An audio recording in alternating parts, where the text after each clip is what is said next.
கொஞ்சம் தனியா பேசணும். முத பொண்டாட்டிய மனைவின்னு சொன்னீங்க, ரெண்டாவது பொண்டாட்டிய துணைவின்னு சொன்னீங்க, மூணாவது பொண்டாட்டிய இணைவின்னு சொன்னீங்க. ஓகே, தமிழ் சொல் விளையாட்டுன்னு நினைச்சு விட்டு காலங்காத்தால சாராயம் குடிச்சு கிடக்கிறவன மது பிரியர்னு சொன்னீங்க. சரி, தமிழ் குடிமகனை பாராட்டுறதுல தப்பு இல்லைன்னு விட்டோம். ஆனா கரண்ட் பில்ல கூட்டிட்டு மின் திருத்தம் அப்படின்னு விட்டீங்க பாரு ஒரு பீலா, சுத்தமா முடியல.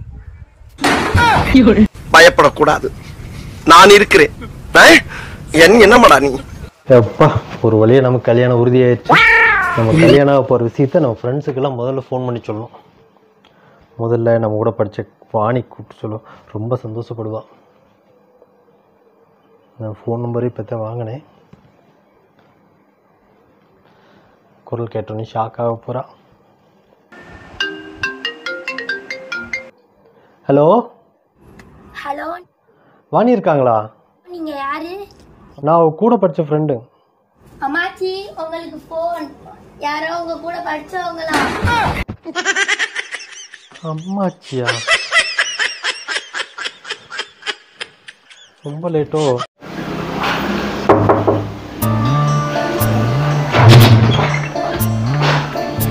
ஏப்பா, உன்னை வர சொல்லி எத்தனை நாள் ஆகுது? ஏன் இத்தனை நாள் வரல? ஏக்கா, நான் ஒரு வாரமா வந்து பெல் அடிச்சு பாக்குறேக்கா. நீ தான் தூங்கிட்டு இருப்ப, என்னமோ கதவை நிற்கிறதுல தெரியுமா? ஐயோ, உன்னை வர சொன்னதே காலிங் பெல் ரிப்பேர் பார்க்கறதுக்கு தான். காலிங் பெல் ரிப்பேரா? நம்ம வீட்டு தோட்டம் போட்டிருக்கிறத பற்றி பார்க்க போகிறோம். நம்ம வீட்டு தோட்டத்தில் என்னென்ன செடி வளர்க்கலாம், நாங்கள் என்னென்ன செடி வளர்த்துறோம் அப்படின்னு உங்களுக்கு காட்ட போகிறேன். வாங்க வீடியோக்குள்ளே போகலாம். அடே முட்டாள் யூடியூபா, வீடியோக்குள்ளே வந்தங்காட்டி தான் மூஞ்சியை பார்த்துக்கிட்டு இருக்கோம். அப்புறம் என்ன புதுசாக வாங்க போகலாம், வாங்க வீடியோக்குள்ளே போகலான்னு இருக்கிறேன்.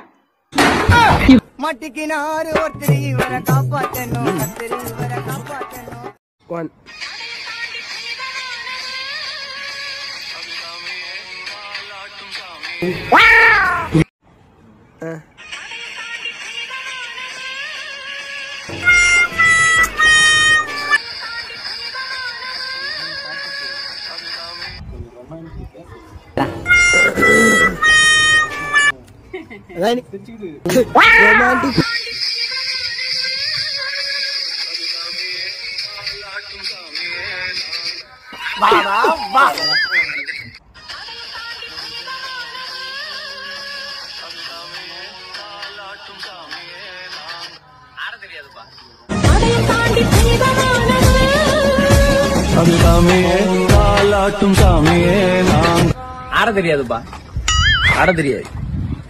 அந்த அளவுக்குலாம் வரல.